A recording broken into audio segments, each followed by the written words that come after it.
Hi hello ಎಲ್ರಿಗೂ ನಮಸ್ಕಾರ. ನೀವು ನೋಡ್ತಾ ಇದ್ದೀರಾ ಜಿ ಕನ್ನಡ ನ್ಯೂಸ್. ನಾನು ಪುಣ್ಯ. ಹೌದು, ಇತ್ತೀಚಿನ ದಿನಗಳಲ್ಲಿ ನೀವೆಲ್ಲ ರೌಡಿಸಮ್ ಅಥವಾ ಲವ್ ಸ್ಟೋರಿ ಸಿನಿಮಾ ನೋಡಿರ್ತೀರಾ. ಆದರೆ ಈಗ ಒಂದು ಮಕ್ಕಳಿಗೆ ಅಂತಾನೆ ಸ್ಪೆಷಲ್ ಆಗಿರುವಂಥ ಮೂವಿ ಬರ್ತಾ ಇದೆ. ಯಾವುದು ಗೊತ್ತಾ?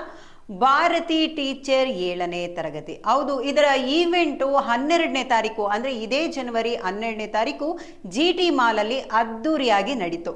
ಅದನ್ನ ನೋಡ್ಕೊಂಡು ಬರೋಣ ಬನ್ನಿ. ನಿರ್ವಹಿಸಿರುವಂತಹ ಯಶಿಕಾ ಅವರ ತಾಯಿಯ ಪಾತ್ರದಲ್ಲಿ ನಿರ್ವಹಿಸಿರುವಂತಹ ಸೌಜನ್ಯ ಅವ್ರನ್ನ ಕೂಡ ಸ್ಟೇಜ್ ಮೇಲೆ ಬರಮಾಡ್ಕೊಳ್ಳಕ್ಕೆ ಇಷ್ಟಪಡ್ತೀನಿ. ಸೊ ನಮ್ಮ ವೇದಿಕೆ ಮೇಲೆ ಸಿನಿಮಾ ತಂಡ ಹಾಗೇನೆ ಟೆಕ್ನಿಕಲ್ ಟೀಮ್. ನಮಸ್ಕಾರ. ಲೇಟ್ ಆಗಿದ್ದಕ್ಕೆ ದಯಮಾಡಿ ಕ್ಷಮಿಸ್ಬಿಡಿ. ಬೇರೆ ಕಡೆ ಇಂಟರ್ವ್ಯೂ ಕೊಟ್ಟು ಬಂದರು, ಅದಕ್ಕೋಸ್ಕರ ಲೇಟ್ ಆಯಿತು. ದಯಮಾಡಿ ನಮ್ಮನ್ನು ಕ್ಷಮಿಸ್ಬಿಡಿ ಸರ್. ಸಾರಿ ಸರ್, ಲೇಟ್ ಆಗಿದೆ. ಅದಕ್ಕೆ ಇಷ್ಟೊತ್ತು ಕಾದಿದ್ದೀರಾ, ದಯವಿಟ್ಟು ಕ್ಷಮಿಸಿ. ಒಂದು ಸರ್ ಹೇಳ್ದಂಗೆ ಬೇರೆ ಇವೆಂಟ್ ಇತ್ತು, ಮುಗಿಸ್ಕೊಂಡು ಬರೋಷ್ಟೊತ್ತಿಗೆ ಲೇಟ್ ಆಗೋಯ್ತು. ಸಾರಿಯಾ, ಕ್ಷಮಿಸಿ. ನಾಗೇಂದ್ರ ಪ್ರಸಾದ್. ಓಕೆ, ಇದೇ ಜನವರಿ 16ನೇ ತಾರೀಕು ಭಾರತಿ ಟೀಚರ್ 7ನೇ ಸರ್ ಅವ್ರು ಮಾತಾಡಬೇಕು ಪ್ಲೀಸ್. ನಮ್ಮದು ಟೀಸರು, ಟ್ರೈಲರು, ಸಾಂಗ್ಸು ತಾವೆಲ್ಲ ನೋಡಿದ್ದೀರಿ. ಸೊ ಇದು 3ನೇದು ಅಥವಾ ಲಾಸ್ಟ್ ಪ್ರೆಸ್ ಮೀಟ್ ಅಂತ ಅಂದ್ಕೊಂಡಿದ್ದೀವಿ. ಇನ್ನು 16ನೇ ತಾರೀಕು ನಮ್ಮ ಸಂಕ್ರಾಂತಿ ಹಬ್ಬಕ್ಕಂತಲೇ ಪ್ಲ್ಯಾನ್ ಮಾಡ್ಕೊಂಡು ಬಂದೀವಿ. Actually November children's day release ಆಗಬೇಕಾಗಿತ್ತು, ಬಟ್ ಸಂತೋಷ್ ಲಾಡ್ ಸರ್ ನಿಮಗೆಲ್ರಿಗೂ ಗೊತ್ತಿದೆ. ಸೊ ಫೈನಲಿ ಅದೊಂದು ಅಚೀವ್ ಮಾಡಿದ್ದೀವಿ ಸರ್ ಹತ್ರ ಒಂದು ಚಿಕ್ಕ ಆ್ಯಕ್ಟಿಂಗ್ ಮಾಡಿಸ್ಲಿಕ್ಕೆ. ಸೊ ಈ ಸಿನಿಮಾ ಮಕ್ಕಳಿಗೋಸ್ಕರ ಮಾಡಿರೋ ಸಿನಿಮಾ ಸರ್. ಪ್ರತಿ ಸಾರಿ ಲಾಸ್ಟ್ ಟೈಮ್ ಕೂಡ ಹೇಳಿದ್ದೀವಿ, ಭಾರತಿ ಟೀಚರ್ ಇವರೇ, 7ನೇ ತರಗತಿ ಭಾರತಿ ಟೀಚರ್. ಸೊ ಒಂದು ಊರನ್ನು ಕಂಪ್ಲೀಟಾಗಿ ಎಜುಕೇಟೆಡ್, ಕನ್ನಡ ಓದಲು ಬರೆಯಲು ಕಲಿಸ್ತಾಳೆ. ಅದ್ರ ಮಧ್ಯದಲ್ಲಿ ಸಿ.ಕೈ ಚಂದ್ರು ಸರ್ ಮಾಸ್ಟರ್ ಪಾತ್ರ ಏನು, DC ಆದಿತ್ಯ ಸರ್ ಮಾಡಿದ್ದಾರೆ, ಅವ್ರದ್ದು ಪಾತ್ರ ಏನು, ಅವ್ರು ಎಷ್ಟು ಸಪೋರ್ಟ್ ಮಾಡ್ಬೋದು ಎಜುಕೇಷನ್ಗೆ ಅನ್ನೋದನ್ನು ತೋರಿಸಿದ್ದೀವಿ ಸಿನಿಮಾದಲ್ಲಿ. ಸೊ ಇದು ಎಷ್ಟು ಇಂಪ್ಯಾಕ್ಟ್ ಆಗುತ್ತೆ ಅನ್ನೋದಕ್ಕೆ ಮಕ್ಕಳು ಸಿನಿಮಾ ನೋಡಿದ್ರೇ ನಮಗೆ ಏನು ನಾವು ಸಿನಿಮಾ ಮಾಡಿದ್ದೀವಿ ಸೊ ಅದಕ್ಕೊಂದು ಪ್ರಯೋಜನ ಸಿಗುತ್ತೆ. ಎಲ್ಲ ಕನ್ನಡ ಸರ್ಕಾರಿ ಶಾಲೆ ಮಕ್ಕಳು ಈ ಸಿನಿಮಾ ನೋಡಲೇಬೇಕಾದಂಥ ಸಿನಿಮಾ ಅಂತ ನಾವು ರಿಕ್ವೆಸ್ಟ್ ಮಾಡ್ತಾ ಇದ್ದೀವಿ. ಈ ಮೆಸೇಜನ್ನು ತಾವು ಕೂಡ ಮೀಡಿಯಾದವರು ನಮ್ಮ ತಲುಪಿಸಿದರೆ ತುಂಬ ಒಳ್ಳೆಯದು.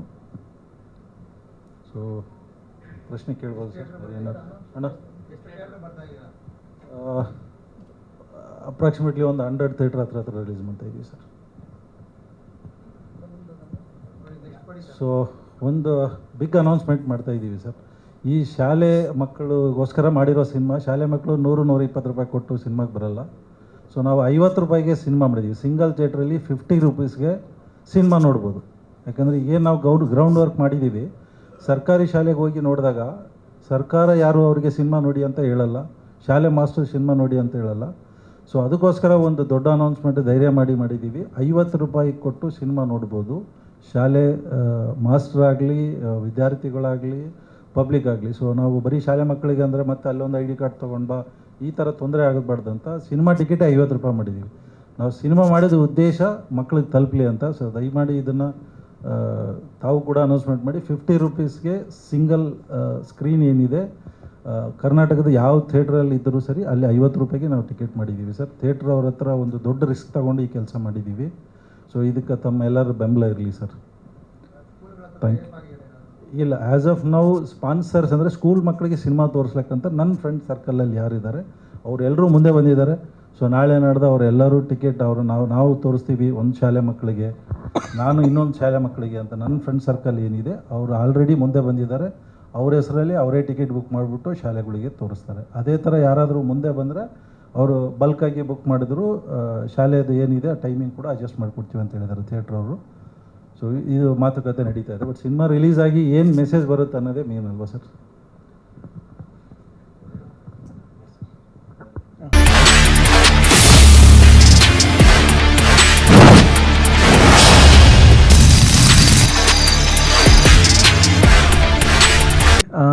ಭಾರತಿ ಟೀಚರ್ 7ನೇ ತರಗತಿ ಚಿತ್ರದ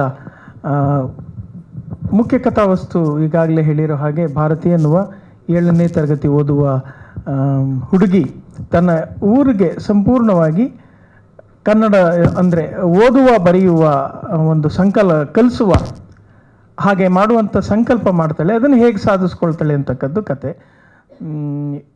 ಚಿತ್ರ ತುಂಬ ಚೆನ್ನಾಗಿ ಬಂದಿದೆ ಅಂತ ನಾವು ಭಾವಿಸಿದ್ದೀವಿ. ನಮ್ಮ ಶ್ರಮ ಅದರಲ್ಲಿ ಎದ್ದು ಕಾಣ್ತಾ ಇದೆ.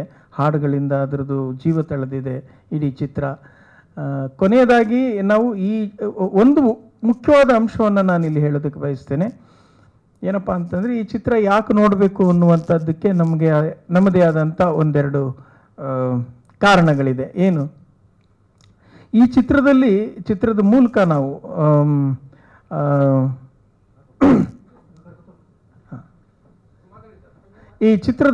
ನಾವು ಒಂದು ಸಂದೇಶವನ್ನು, ಒಂದು ಸಾಮಾಜಿಕ ಕಾಳಜಿಯನ್ನು ನಾವು ಈ ಮಗುವಿನ ಮೂಲಕನೇ ಹೇಳಿಸೋ ಪ್ರಯತ್ನ ಮಾಡಿದ್ದೀವಿ. ಏನಪ್ಪ ಅಂತಂದರೆ, ಚಿತ್ರದ ಕೊನೆಯಲ್ಲಿ ಈ ಪಾತ್ರ ಒಂದು ಮನವಿಯನ್ನು ಮಾಡಿಕೊಳ್ತದೆ. ಅದು ಸಂತೋಷ್ ಲಾಡ್ ಅವರು ಮಾಡಿರುವಂತಹ ಒಂದು ಪಾತ್ರದಲ್ಲಿ ಏನಪ್ಪ ಅಂದರೆ, ಇಡೀ ಕರ್ನಾಟಕ ಪೂರ್ತಿ ಕನ್ನಡಿಗರಿಂದ ತುಂಬಿರಬೇಕು ಅನ್ನುವಂಥ ರೀತಿಯಲ್ಲಿ. ಅಂದರೆ ನಾನು ಮನಸ್ಸು ಮಾಡಿ ಒಂದು ಹಳ್ಳಿಯನ್ನು ಬದಲಾಯಿಸಿದೆ, ಹಾಗೆ ನನ್ನ ಹಾಗೆ ಲಕ್ಷಾಂತರ ಮಕ್ಕಳಿದ್ದಾರೆ. ಪ್ರತಿ ಮಕ್ಕಳು ಕೂಡ ಒಂದು 10 ಜನಕ್ಕೆ ವಿದ್ಯಾದಾನ ಮಾಡಿದ್ರೆ ಇಡೀ ಕರ್ನಾಟಕ ಇನ್ನೊಂದು 5 ವರ್ಷದಲ್ಲಿ ಕನ್ನಡಿಗರಿಂದ ತುಂಬಿರ್ತದೆ.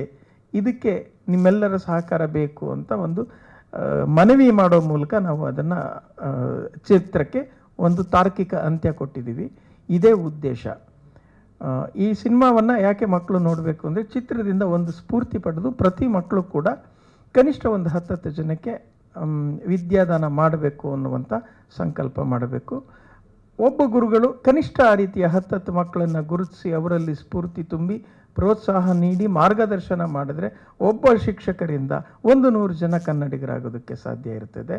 ಹಾಗೆ ಇನ್ನು ದೊಡ್ಡವರು ಯಾಕೆ ನೋಡಬೇಕಂತಂದರೆ, ಮಕ್ಕಳನ್ನು ಮನಸ್ಥಿತಿಯನ್ನು ಅರ್ಥ ಮಾಡಿಕೊಂಡು ಪೋಷಕರು ಅವರಿಗೆ ಪ್ರೋತ್ಸಾಹ ನೀಡೋದಕ್ಕೆ, ಮತ್ತು ಜನಗಳು ನೋಡಿ ಅವರ ಈ ಕಾರ್ಯವನ್ನು ಪ್ರೋತ್ಸಾಹಿಸೋದಕ್ಕೆ, ಟೋಟಲ್ ಆಗಿ ಪ್ರತಿಯೊಬ್ಬರೂ ಕೂಡ ಈ ಸಿನಿಮಾವನ್ನು ಯಾಕೆ ನೋಡಬೇಕು ಅನ್ನುವಂತಹ ನಮ್ಮದೇ ಆದ ನಿರ್ದಿಷ್ಟ ಕಾರಣಗಳಿದೆ. ಇದೆಲ್ಲವನ್ನು ಮುಂದಿಟ್ಟುಕೊಂಡು ಕನ್ನಡಿಗರಲ್ಲಿ ನಾವು ಸಂಪೂರ್ಣವಾಗಿ ವಿನಮ್ರವಾಗಿ ಮನವಿ ಮಾಡ್ತಾ ಇದ್ದೀನಿ. ಚಿತ್ರವನ್ನು ದಯವಿಟ್ಟು ಚಿತ್ರಮಂದಿರಗಳಲ್ಲಿ ನೋಡಿ ಹರಸಿ ಹಾರೈಸಿ. ಇದು ಕನ್ನಡ ಜಾಗೃತಿಯ ಒಂದು ಮೊದಲ ಹೆಜ್ಜೆ, ಒಂದು ಆಂದೋಲನದ ಮೊದಲ ಹೆಜ್ಜೆ ಅಂತ ನಾನು ಭಾವಿಸ್ತೀನಿ. ಇದು ನಮ್ಮ ಭಾಷೆ ಕಲಿಯೋ ವಿಚಾರ ಅಷ್ಟೇ. ನಾವು ಕಲ್ತಿರೋರ್ನೇ ಕೆಲ್ಸಕ್ಕೆ ಇಟ್ಕೊಳ್ಳೋರು. ನಮ್ ಜನಗಳಿಗೆ ವಿದ್ಯೆ ಬೇಡ, ಮೋಜ್ ಬೇಕು, ಮಸ್ತಿ ಬೇಕು. ಹಾಯ್, ಎಲ್ರಿಗೂ ನಮಸ್ಕಾರ. ನಾನು ನಿಮ್ಮ ಪ್ರೀತಿ ಯಶಿಕಾ ನಿಸರ್ಗ. ಇದೇ ತಿಂಗಳು ಜಾನ್ವರಿ 16ನೇ ತಾರೀಕು ನಮ್ಮ ಸಿನಿಮಾ ರಿಲೀಸ್ ಆಗ್ತಾ ಇದೆ. ತಾವೆಲ್ಲರೂ ತಪ್ಪದೆ ಬಂದು ಸಿನಿಮಾ ಥಿಯೇಟರ್ಸಲ್ಲೇ ನೋಡಬೇಕು ಅಂತ ಕೇಳ್ಕೊತಾ ಇದ್ದೀನಿ. ನಿಮ್ಮೆಲ್ಲರೂ ಪ್ರೀತಿ, ಪ್ರೋತ್ಸಾಹ, ಸಪೋರ್ಟ್ ಎಲ್ಲ ನಮ್ಮ ಮೇಲೆ ಇರಬೇಕು ಅಂತ ಕೇಳ್ಕೊಂಡು. Thank you so much.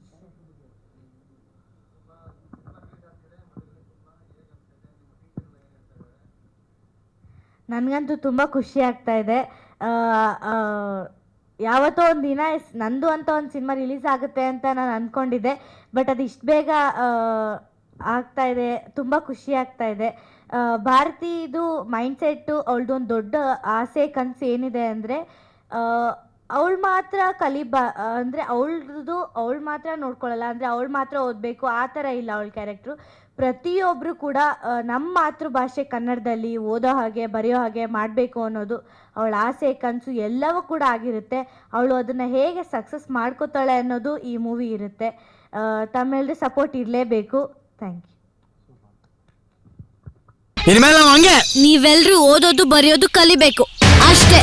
ನಿಮ್ಮೆಲ್ರಿಗೂ ಕೂಡ ಕಲಿಬೇಕು ಅನ್ನೋದನ್ನ ಕಡ್ಡಾಯ ಮಾಡೋದಕ್ಕೆ ಇವ್ರ್ಯಾರ್ರಿ? ಇಲ್ಲ ಅಂದ್ರೆ ನಿಮ್ಗೆ ಏನ್ ಸಿಗ್ಬೇಕೋ ಅದ್ ಸಿಗೋದಿಲ್ಲ. ಈ ಹುಡ್ಗಿ ಹೇಳ್ದವ್ರಿಗೆ ಮಾತ್ರ ಕೊಡ್ತೀನಿ ಅನ್ನೋದಕ್ಕೆ ಇವಳೇನ್ ಸರ್ವಾಧಿಕಾರಿನ? ನನ್ನ ಹೆಸರು ರೋಹಿತ್ ರಾಘವೇಂದ್ರ ಅಂತ. ಮೊದಲನೇದಾಗಿ ಮತ್ತೊಮ್ಮೆ ಸಾರಿ ಕೇಳ್ತೀನಿ ಲೇಟ್ ಆಗಿದೆ ಅದಕ್ಕೆ. ನಮ್ಮ ಸಿನಿಮಾ ಭಾರತಿ ಟೀಚರ್ ಇದೇ ಸಂಕ್ರಾಂತಿ ಹಬ್ಬಕ್ಕೆ ಜನವರಿ 16 ರಿಲೀಸ್ ಆಗಲಿದೆ. ಸರ್ ಹೇಳ್ದಂಗೆ ಬರೀ 50 ರೂಪಾಯಿಗೆ ಒಂದು ದೊಡ್ಡ ಚಾಕ್ಲೇಟು ಸಿಗಲ್ಲ. ಆ ಪ್ರೈಸ್ಗೆ ನಮ್ಮ ಸಿನಿಮಾ ಟಿಕೆಟ್ ಸಿಗ್ತಾ ಇದೆ.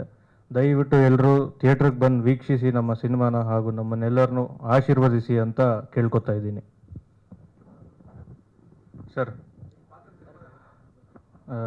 ನನ್ನ ಪಾತ್ರ ರಾಜಶೇಖರ ಅಂತ ಸರ್. ರಾಜಶೇಖರ ನಾವು ಪ್ರತಿ ಡೇ ಟು ಡೇ ಲೈಫಲ್ಲಿ ನೋಡಿರ್ತೀವಿ. ಬಿಸ್ನೆಸ್ ಮ್ಯಾನ್ಸು ಅವರು ಇವರು ಎಷ್ಟೇ 100% ಕೊಟ್ಟರು ಬೇರೆಯವ್ರು ಯಾರಾದರೂ ಬಂದು ಲಂಚ ಗಿಂಚ ಅಂತ ಕೇಳ್ತಾ ಇರ್ತಾರೆ. ಸೊ ಆ ಸ್ಟೋರಿಯಿಂದ ಹುಟ್ಟಿದ್ದು ರಾಜಶೇಖರನ ಪಾತ್ರ. ಆ ಪಾತ್ರ ಮಾಡಬೇಕಾದ್ರೆ ತುಂಬ ಚಾಲೆಂಜಿಂಗ್ ಆಗೇ ಇತ್ತು. ಸೊ ನಮ್ಮ ಪ್ರಸನ್ನ ಸರ್ ನನಗೆ ಅಲ್ಲೇ ಟಿಪ್ಸ್ ಕೊಟ್ಟು ಆ್ಯಕ್ಟಿಂಗ್ಗೆ ಫಸ್ಟ್ ಟೈಮ್ ಆಗಿರೋದ್ರಿಂದ, ಹಾಗೂ ನಮ್ಮ ಎಲ್ಲ ಕೋ ಆ್ಯಕ್ಟರ್ಸ್ಗೂ ದೊಡ್ಡ ಥ್ಯಾಂಕ್ ಯು. ಅವರೆಲ್ಲರೂ ನಮ್ಮನ್ನು ಸಪೋರ್ಟ್ ಮಾಡಿದ್ದಾರೆ, ಕೋಆಪರೇಟಿವ್ ಆಗೂ ನೋಡಿದ್ದಾರೆ. ಸೊ ಇವರೆಲ್ಲರ ಸಪೋರ್ಟಿಂದ ನಾನು ಪರ್ಫಾರ್ಮ್ ಮಾಡೋದಾಯಿತು. ಎಸ್.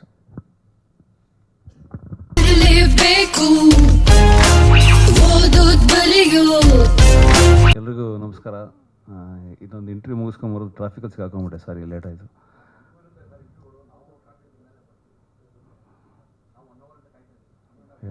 Sorry sir.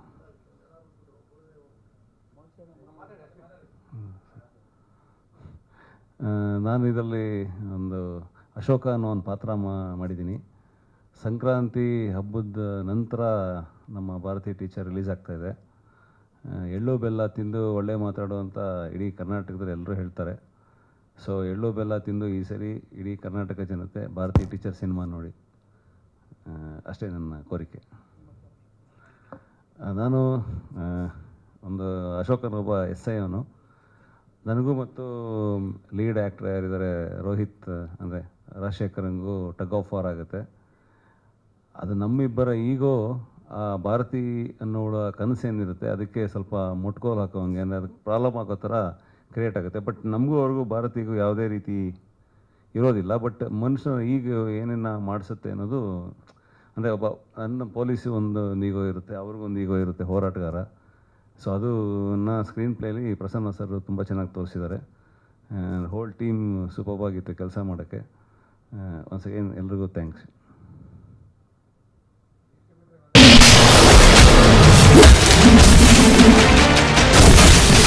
ನಮಸ್ಕಾರ. ಏನಂದರೆ ನಾವು ಆಲ್ರೆಡಿ ಮುಂಚೆನೇ ಹೇಳಿದ್ದಾರೆ, ಆಲ್ರೆಡಿ ಎಲ್ಲ ಮಾತಾಡಿದ್ದಾರೆ ಸರ್. ಇದು ನಾವು 50 ರೂಪಾಯಿ ಮಾಡಿದ್ದು ಯಾವುದೇ ರೀತಿ ಜನ ಕ್ರೌಡ್ ಫುಲ್ ಆಗಬೇಕು ಆ ಥರ ಈ ಥರ ಏನು ಬೇರೆ ಇಂಟೆನ್ಷನ್ ಅಲ್ಲ. ನಮ್ಮ ಕಂಟೆಂಟು ರೀಚ್ ಆಗಲಿ, ನಾವು ಮಾಡಿರೋ ಕಂಟೆಂಟು ಜನ ನೋಡಬೇಕು. ಅದು ಜನಕ್ಕೆ ಏನಕ್ಕೆ ರೀಚ್ ಆಗಬೇಕಂದ್ರೆ ಅದರಲ್ಲಿ ಒಂದು ಒಳ್ಳೆ ಮೆಸೇಜ್ ಇದೆ. ನೀವು ಕೂಡ ನೀವೆಲ್ಲರೂ ನೋಡಿದಾಗಲೂ ಕೂಡ ನಿಮ್ಗೆ ಅನ್ಸುತ್ತೆ ಹೌದು ಇದರಲ್ಲಿ ತುಂಬ ಒಳ್ಳೆ ಕಂಟೆಂಟ್ ಇದೆ, ಒಳ್ಳೆ ಮೆಸೇಜ್ ಇದೆ, ಒಳ್ಳೆ ಸಬ್ಜೆಕ್ಟ್ ಇದೆ ಅಂತ ನಿಮ್ಗೆ ಅನ್ಸುತ್ತೆ. ಸೊ ಅದೇ ರೀಸನ್ ಇಟ್ಕೊಂಡು ಸೆಕೆಂಡ್ ಥಾಟ್ ಮಾತಾಡಿಲ್ಲ ಪ್ರೊಡ್ಯೂಸರ್ಗೆ. ನಾವು ಡೈರೆಕ್ಟ್ರು ಸರ್ ಈ ಥರ 50 ರೂಪೀಸ್ ಪ್ಲಾನ್ ಮಾಡ್ತಾಯಿದ್ದೀವಿ ಅಂದಾಗ ಏನಕ್ಕೆ ಅಂತ ಕೇಳಿದ್ರು. ಇಲ್ಲ ಈ ಥರ ಜನ ಅಟ್ಲೀಸ್ಟ್ ಜನ ಫ್ಲೋ ಆಗಬೇಕಲ್ವಾ, ಗುಡ್ ಐಡಿಯಾ ಆಯಿತು. ಜನ ನೋಡಿಬಿಟ್ರೆ ಸಾಕು ನನಗೆ, ಅದರಿಂದ ದುಡ್ಡು ಬರುತ್ತೆ ಅನ್ನೋದು ನಾವು ಯಾವತ್ತೂ ಎಕ್ಸ್ಪೆಕ್ಟ್ ಮಾಡಿಲ್ಲ, ಮಾಡೋದು ಇಲ್ಲ ಗೌಡ್ರೆ. ಜನ ನೋಡಿದ್ರೆ ಸಾಕು ಅಂತ ಡಿಸೈಡ್ ಮಾಡಿದ್ರು. ಅಷ್ಟು ಗಟ್ಟಿ ಮನಸ್ಸು ಅವ್ರಿಗೆ. ಬಿಕಾಸ್ ನಾನು ಸ್ಟಾರ್ಟಿಂಗ್ದೇನು ಹೇಳಿದೆ, ಅವ್ರಿಗೇನು ಈ ಸಿನಿಮಾ ಮಾಡಬೇಕಾಗಿರೋದು ಕಮರ್ಷಿಯಲಿ ನಾನೇನೋ ಇದು ಮಾಡ್ಕೋತೀನಿ, ಸಾಧನೆ ಮಾಡ್ತೀನಿ ಆ ಥರ ಅಲ್ಲ. ಬಟ್ ನಾವೇನಕ್ಕೆ ಇದನ್ನು ಕೇಳ್ತಾ ಇದ್ದೀವಿ, ನಿಮ್ಗೆ ರಿಕ್ವೆಸ್ಟ್ ಮಾಡ್ತಾ ಇದ್ದೀವಿ ಅಂದರೆ ಈ ಥರ ಒಳ್ಳೆ ಕಾಸ್ ಇಕ್ಕೊಂಡು ಸಿನಿಮಾ ಮಾಡಿದವ್ರಿಗೆ ದಯವಿಟ್ಟು ನೀವೆಲ್ಲರೂ ಆದಷ್ಟು ಸಪೋರ್ಟ್ ಮಾಡಿ, ಈ ವಿಷಯ ವೈರಲ್ ಮಾಡಿ. ಏನಕ್ಕೆ ವೈರಲ್ ಅಂದರೆ ಬಿಕಾಸ್ ನಮಗೆ ಜನ ನೋಡಲಿ. ಈಗ ಆಲ್ರೆಡಿ ನಮ್ಮ ಹೀರೋ ಹೇಳಿದ್ರು 50 ರೂಪಾಯಿಗೆ ಒಂದು ಚಾಕ್ಲೇಟ್ ಸಿಗಲ್ಲ ಅಂತ, ಇಟ್ಸ್ ಟ್ರೂ. ನೀವು ಅದನ್ನು ಯೂಸ್ ಮಾಡ್ಕೊಳ್ಳಿ. ದಯವಿಟ್ಟು ನಮಗೋಸ್ಕರ ನೀವು ಇದನ್ನು ಪ್ರಚಾರ ಮಾಡಿ, ಸಿನಿಮಾ ನೋಡಲಿ. ಸಿನಿಮಾ ಕಂಟೆಂಟ್ ನಿಜವಾಗ್ಲೂ ತುಂಬ ಚೆನ್ನಾಗಿದೆ. ಸೆನ್ಸಾರ್ ಮಂಡಳಿಯಿಂದ ತುಂಬ ಒಳ್ಳೆ ಪ್ರಶಂಸೆ ಬಂತು ನಮಗೆ, ಸಿನಿಮಾ ಅಷ್ಟು ಚೆನ್ನಾಗಿ ಮಾಡಿದ್ದೀರಾ ಅಂತೇಳಿ. Because it's A good content. ಅದು ಕಾಸ್ ಹಂಗಿದೆ. ಕನ್ನಡ ನಾವು ಅನ್ಕೋಬೋದು ಇವಾಗೇನು ಕನ್ನಡ ಮರ್ತೋಗಿದೆ ಇಲ್ವಾ ಅಂತಲ್ಲ. ಅಂದರೆ ನಮ್ಮಲ್ಲೇ ಎಷ್ಟೋ ಜನಕ್ಕೆ ಕನ್ನಡ ಓದಕ್ಕೆ ಬರುತ್ತೆ, ಬರೆಯೋಕ್ಕೆ ಬರಲ್ಲ, ಬರೆಯೋಕ್ಕೆ ಬರುತ್ತೆ, ಓದಕ್ಕೆ ಬರಲ್ಲ, ಈ ಥರ ತುಂಬ ಜನ ಇದ್ದಾರೆ. ಸೊ ಅದನ್ನೆಲ್ಲ ನಾವು ಎಜುಕೇಟೆಡ್ ಮಾಡ್ತಾ ನಮ್ಮ ಕನ್ನಡನ ಸ್ವಲ್ಪ ಉಳಿಸ್ಬೋದು ಅನ್ನೋದಕ್ಕೋಸ್ಕರ ಇದು ಸಿನಿಮಾ. ದಯವಿಟ್ಟು ಇವತ್ತು ನಾವು ಏನು ಮಾಡ್ತೀವೋ ಈ ಕನ್ನಡ ಪ್ರಚಾರ, ನಾಳೆ ದಿನ ಅದು ನಮಗೆ ಹೆಲ್ಪ್ ಮಾಡ್ತಾ ಹೋಗುತ್ತೆ. ಸೊ ಅದಕ್ಕೆ ನಾವೇನು ಮಾಡಿದ್ದೀವಿ, ಡೈರೆಕ್ಟರ್ ಹೇಳ್ದಂಗೆ ಬುನಾದಿ ಸ್ಟಾರ್ಟಿಂಗಲ್ಲಿ ಮಕ್ಕಳು ಚೇಂಜಸ್ ಹೇಳಿದ್ರೆ ಕೇಳ್ತಾರಂತೆ ದೊಡ್ಡವರು. ಈಗ ನಮ್ಮನೇಲೂ ನಮ್ಮ ಮಗು ಏನೋ ಹೇಳಿದ್ರೆ ನಾವು ಸ್ವಲ್ಪ ಅದನ್ನು ಕೇಳ್ಕೊತೀವಿ, ಅಟ್ಲೀಸ್ಟ್ ಕಿವಿಗೆ ಹಾಕೋತೀವಿ. ಅದು ಅಷ್ಟೇ ಇಂಟೆನ್ಷನು. ದೊಡ್ಡವ್ರು ಹೇಳಿದ್ರೆ ಕೇಳಲ್ಲ ಅಂತಲ್ಲ, ಬಟ್ ಮಕ್ಳು ಹೇಳಿದ್ರೆ ಸ್ವಲ್ಪ ಮಕ್ಳಿಗೆ ಅಂದರೆ ಮನ್ಸಿಗೆ ಬೇಗ ನಾಟ್ಬೋದು ಅನ್ನೋದು ಒಂದು ನಮ್ಮ ಕಾನ್ಸೆಪ್ಟ್ ಅಷ್ಟೇ. ಸೊ ಆ ರೀಸನಿಂದ ಇದನ್ನು ಸಿನಿಮಾ ಮಾಡಿರೋದು. ದಯವಿಟ್ಟು ಆದಷ್ಟು ರೀಚ್ ಮಾಡಿ ಈ ಸಿನಿಮಾನ, ಎಲ್ಲರೂ ನೋಡಿ ಥಿಯೇಟ್ರಲ್ಲಿ. ಕೆಲವು ಥಿಯೇಟ್ರ್ಗಳಲ್ಲಿ ನಾವು ಏರಿಯಾ ವೈಸು ಎಲ್ಲಿ ನಾವು ಕಾನ್ಸಂಟ್ರೇಟ್ ಮಾಡೋಕ್ಕಾಗುತ್ತೋ ಅಲ್ಲಿ ತುಂಬ ಕಾನ್ಸಂಟ್ರೇಟ್ ಮಾಡಿ ಸಿನಿಮಾ ರಿಲೀಸ್ ಮಾಡ್ತಾ ಇದ್ದೀವಿ. ಕೆಲವು ಕಡೆ ಇನ್ ಕೇಸ್ ಬಂದಿಲ್ಲ, ನಮ್ಗೆ ಅಲ್ಲಿ ರಿಕ್ವೈರ್ಮೆಂಟ್ ಇದೆ ಅಂತ ಅನ್ಸಿದ್ರೆ ಅದನ್ನು ಕೂಡ ನಾವು ನೆಕ್ಸ್ಟ್ ವೀಕಲ್ಲಿ ಓಪನ್ ಮಾಡ್ಕೊತೀವಿ. ಸೊ ಒಂದು ಸೋಷಿಯಲ್ ಕಾಸ್ ಇರೋ ಸಿನಿಮಾ ವಿತೌಟ್ ಎನಿ ಅಂದರೆ ರಿಟರ್ನಬಲ್ ಎಕ್ಸ್ಪೆಕ್ಟ್ ಮಾಡ್ದಲ್ಲೇ ಮಾಡಿರೋಂಥ cinema.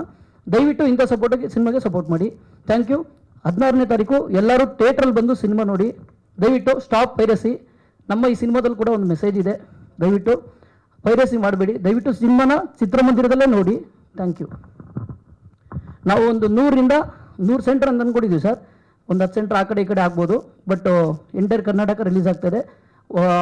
Almost morning matinee plan ಮಾಡಿದ್ದೀವಿ. ಬಿಕಾಸ್ ಸ್ಕೂಲು ಮತ್ತು ಮಕ್ಳುಗಳು ಕಾನ್ಸಂಟ್ರೇಟ್ ಮಾಡಬೇಕು ಮತ್ತು ಫ್ಯಾಮಿಲಿನೂ ಕಾನ್ಸಂಟ್ರೇಟ್ ಮಾಡಬೇಕನ್ನೋ ರೀಸನಿಂದ ದಯವಿಟ್ಟು ಸಪೋರ್ಟ್ ಮಾಡಿ. ಥ್ಯಾಂಕ್ ಯು ಸರ್ ಈಗ ಆಲ್ಮೋಸ್ಟು 50% ಥಿಯೇಟ್ರ್ ಕನ್ವಿನ್ಸ್ ಮಾಡಿದ್ದೀವಿ ನಾವು. ಮಾಲ್ಗೆ ಮಾಡೋಕ್ಕಾಗಲ್ಲ ಸರ್, ಯಾಕೆಂದರೆ ಅವ್ರದ್ದು ಲಾಟ್ ಆಫ್ ಪ್ರೊಸೀಜರ್ಸ್ ಇದೆ. ಸೊ ನಾವು ಸಿಂಗಲ್ ಸ್ಕ್ರೀನಿಗೆ ಏನಂದರೆ ಸರ್, ಇನ್ ಕೇಸ್ ನೋಡಿ, ಈಗ ನೀವು ಕೇಳಿದ್ರಿ, ಇನ್ ಕೇಸ್ ಅವ್ರಿಗೆ ಮಾಲವ್ರಿಗೆ ಸಿಂಗಲ್ ಸ್ಕ್ರೀನ್ ಅವ್ರಿಗೆ ಜನನೇ ಬಂದಿಲ್ಲ ಅಂದರೆ ಅವ್ರಿಗೂ ಬರ್ಡನ್ ಸರ್ ಇದರಿಂದ. ಈಗ ಎಕ್ಸಾಂಪಲು ಒಂದು 25 ಜನ 30 ಜನ ಬರ್ತಾಯಿದ್ರು ಅಂದ್ಕೊಳ್ಳಿ ಶೋಗೆ, ಅದು ಅವ್ರ ಇನ್ವೆಸ್ಟ್ಮೆಂಟ್ ರಿಕವರಿನೂ ಕಡಿಮೆ ಆಗುತ್ತೆ. ಬಿಕಾಸ್ ಅವರು ಥಿಯೇಟ್ರ್ ರನ್ ಮಾಡಬೇಕಲ್ವ ಸರ್, ಸೇಮ್ ವೇ. ಸೊ ಅದಕ್ಕೆ ನಾವು ಒಂದು ಮ್ಯೂಚುವಲ್ ಅಂಡರ್ಸ್ಟ್ಯಾಂಡಿಂಗಲ್ಲಿ ಮಾಡ್ತಾಯಿದ್ದೀವಿ ಸರ್. ಎಲ್ಲರಿಗೂ ಮ್ಯೂಚುವಲ್ ಅಂಡರ್ಸ್ಟ್ಯಾಂಡಿಂಗ್ ಮಾತುಕತೆ ಆಗಿದೆ. ಯಾರು ಒಪ್ಪಲ್ಲ ಅವ್ರಿಗೆ ಕೊಡಲ್ಲ ಸರ್, ಯಾರು ಒಪ್ತಾರೆ ಅವ್ರಿಗೆ ಕೊಡ್ತೀವಿ. ಬಿಕಾಸ್ ನಮ್ಮ ಥಾಟ್ಸ್ ರೀಚ್ ಆಗಬೇಕಲ್ವ ಸರ್, ನಮ್ಮ ವಾಟರ್ ಕಾನ್ಸೆಪ್ಟ್ ಅವ್ರಿಗೆ ಹಂಗಿದೆ ಸರ್, ಅದಕ್ಕೋಸ್ಕರ ಅದೇ ಪ್ಲಾನಲ್ಲೇ ಮಾಡ್ತಾಯಿದ್ದೀವಿ ಸರ್. ಸರ್ ಈಗ ಆಲ್ರೆಡಿ ಮೇನ್ ಥಿಯೇಟ್ರನ್ನು ನಾವು ವೀರೇಶ್ ಹಾಕಿದ್ದೀವಿ. ವೀರೇಶ್ ಆಲ್ರೆಡಿ ಬುಕ್ ಮೈ ಶೋನಲ್ಲೂ ಬಂದಿದೆ, ಅವ್ರು ಆಲ್ರೆಡಿ ಅಪ್ಲೋಡ್ ಮಾಡಿದ್ದಾರೆ. ಸೊ ಆ ಥರ ನಾವು ಕನ್ವಿನ್ಸ್ ಮಾಡಿನೇ ಆಗ್ತಾ ಇರೋದು ಸರ್. ಅಲ್ಲಲ್ಲ, ಅವ್ರಿಗೆ ಹೇಳಾಯ್ತು, ಅವ್ರಿಗೆ ಅವ್ರು ಕರೆಕ್ಷನ್ ಮಾಡ್ತಾರೆ. You can check it in 1 hour. ಅಂದರೆ ನಾವು ಕಮ್ಯುನಿಕೇಟ್ ಮಾಡಿರೋದು ಓನರ್ಗಳ ಹತ್ರ ಅಲ್ವಾ ಸರ್, ಅಲ್ಲ ಅವ್ರು ಬುಕ್ ಮೈ ಶೋ ಬಂದ ತಕ್ಷಣ ಅವ್ರು ಅಪ್ಲೋಡ್ ಮಾಡಿದ್ದಾರೆ. ನೀವು ಕ್ಯಾನ್ ಚೆಕ್ ಇಟ್ ಔಟ್. ಯಾಕಂದರೆ ನಮ್ಮದು ಕಾಸು ರೀಚ್ ಆಗಲಿ ಅಂತ ಅಷ್ಟೇ ಸರ್. ಇದರಲ್ಲಿ ಹೇಳಿದ್ವಲ್ಲ, ಇದರಲ್ಲಿ ಏನಿನ್ನು ಬೇರೆ ಎಕ್ಸ್ಪೆಕ್ಟೇಷನ್ ಏನಿಲ್ಲ. ಹೆಚ್ಚು ಜನ ನೋಡಲಿ ಅನ್ನೋದು ಅಷ್ಟೇ ಸಿನಿಮಾನ, ಜನ ಥಿಯೇಟ್ರಿಗೆ ಬರಲಿ ಅನ್ನೋದು ನಮ್ಮ ಇಂಟೆನ್ಷನ್ ಅಷ್ಟೇ. Thank you sir.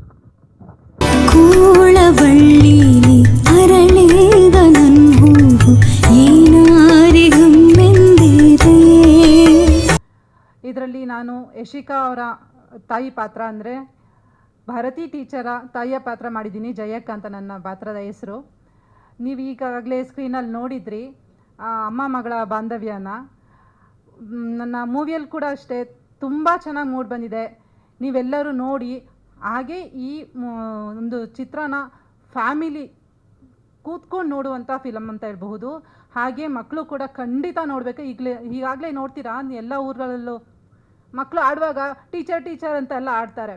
ಆ ಒಂದು ಮುಗ್ಧತೆನ ನನ್ನ ಮಗಳು ತುಂಬ ಚೆನ್ನಾಗಿ ಈ ಒಂದು ಚಿತ್ರದಲ್ಲಿ ಅತ್ಯುತ್ತಮವಾಗಿ ಮೂಡಿ ಬಂದಿದೆ. ಎಲ್ಲರೂ ನೋಡಿ ಆಶೀರ್ವದಿಸಿ, ಚಿತ್ರಮಂದಿರದಲ್ಲಿಯೇ ಬಂದು ನೋಡಿ ಅಂತ ಕೇಳ್ಕೊಳ್ತೀನಿ. ಹೀಗೆ ನೀವು ನೋಡಿ ಮತ್ತೆ ಇನ್ನೊಬ್ರಿಗೂ ಹೇಳಿ ಎಲ್ಲರೂ ಚಿತ್ರಮಂದಿರದಲ್ಲಿ ನೋಡೋಕ್ಕೆ ಪ್ರೋತ್ಸಾಹ ಕೊಡಿ ಅಂತ ಕೇಳ್ಕೊಳ್ತೀನಿ. ಅವನು ಕುಸಿದು ಬೀಳ್ತಾ ಹೋದ, ನಾನು ಸಿಡಿದು ಬೆಳಿತಾ ಹೋದೆ. ಕೋ ಪ್ರೊಡ್ಯೂಸರ್ ಈ ಮೂವಿಗೆ. ಫ್ರೈಡೇ ಮೂವಿ ರಿಲೀಸ್ ಆಗ್ತಿದೆ, ಸಪೋರ್ಟ್ ಮಾಡಿ. Thank you. Entire Karnataka sir. Usually ಕೆಲವು ನಾರ್ತ್ ಥಿಯೇಟರ್ಗಳಲ್ಲಿ, ಹೈದರಾಬಾದ್ ಏರಿಯಾ ಆ ಥರ ಏರಿಯಾಗಳಲ್ಲಿ ಯೂಶಲಿ 80-100 ರೂಪಾಯಿ ಇದೆ ಸರ್. ಸೊ ಆ ಕಡೆ ಏನು ಕನ್ವಿನ್ಸ್ ಮಾಡೋದಕ್ಕೆ ಕಷ್ಟ ಆಗಲ್ಲ. ಅಂದರೆ ಸಿಟಿ ಥಿಯೇಟರ್ಗಳಲ್ಲಿ ಮಾತ್ರ ಸ್ವಲ್ಪ ತೊಂದರೆ ಇರೋದು, ಅದನ್ನು ನಾವು ಕನ್ವಿನ್ಸ್ ಮಾಡಿದ್ದೀವಿ. ಮಾಲ್ ಕನ್ವಿನ್ಸ್ ಮಾಡೋಕ್ಕಾಗೋದಿಲ್ಲ, ಅದಕ್ಕೆ ನಾವು ಮಾಲ್ ಅನೌನ್ಸ್ಮೆಂಟ್ ಕೊಡ್ತಾ ಇಲ್ಲ ಸರ್. ಮಾಲ್ಗಳಲ್ಲಿ ಏನಿದೆಯೋ ಸೇಮ್ ಪ್ರೈಸ್ ಇರುತ್ತೆ, ಮಾಲ್ಗಳಲ್ಲಿ ಅವ್ರ ಪ್ರೈಸ್ ಹಂಗೆ ಇರುತ್ತೆ ಸರ್. ಸಿಂಗಲ್ ಸ್ಕ್ರೀನಲ್ಲಿ ವಿ ಆರ್ ಟೇಕಿಂಗ್ ರಿಸ್ಕ್ ಅಷ್ಟೇ. Thank you sir.